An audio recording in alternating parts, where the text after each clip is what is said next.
Hi! So for today's vlog, samahan nyo ko dahil may iaabot akong special, a little and a very simple gift for my cousin Renzi Recomo. Because she's,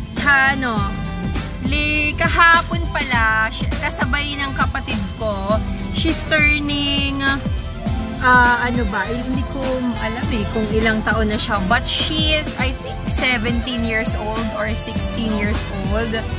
This girl is very special to me. You know why?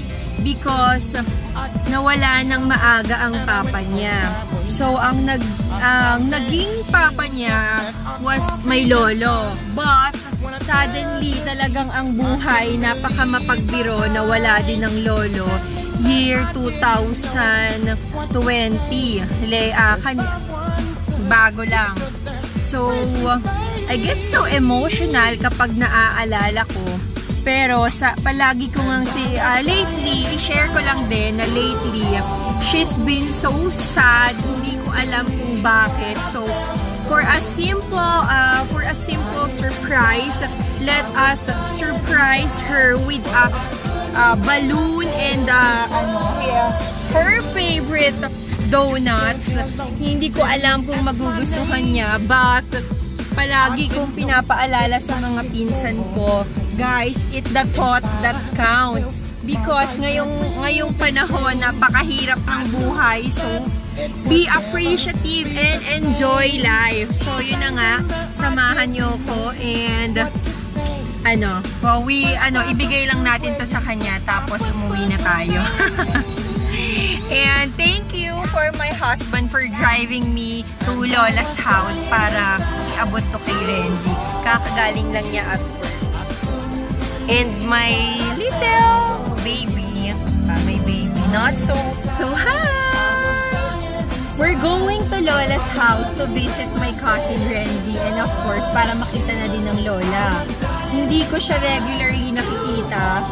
Nakakalungkot na minsan nga pag may occasion lang. Pero miss na miss ko yan at gusto kong sabihin sa inyo kung gaano ako ka-proud sa lola kong yan. So, ayun. To have a quick visit, surprise natin siya. So, andito na kami to have this very, very quick lang. Hindi na bababa ang baby ko and ang asawa ko para bantayan yung anak ko. Sasaglit lang talaga ako sa pinsan kong yun because I love her so much.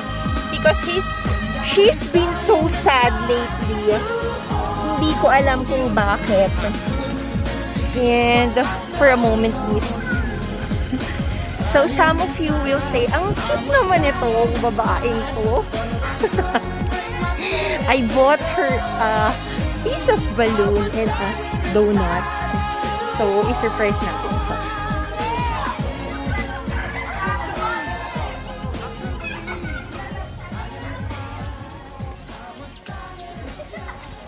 Hola! Hi! Where's Renzi? Wow! You're here! Belated happy birthday, ate!